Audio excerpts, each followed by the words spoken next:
Hi everyone, welcome back to another tutorial from Wake&Tech. Today in this video, I'm going to show you how to change the default mobile launch page in ClickUp. By default, ClickUp opens a specific page when you launch the mobile app, but you can change it to your preferred page, such as Home, Tasks, or Docs.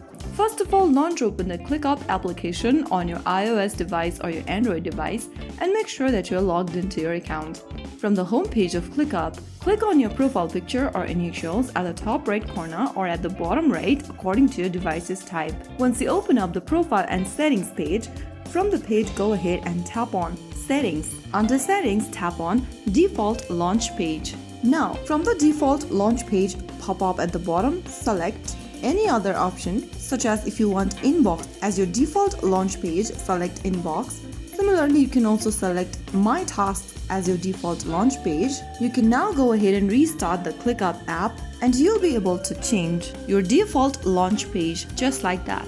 Changing the default launch page helps you start your work faster and reduces unnecessary navigations. You can always go back to the same menu and update your default launch pages whenever needed. If you found the video helpful, don't forget to like, share, and subscribe to our channel. I will see you again in the next episode. Thank you for watching.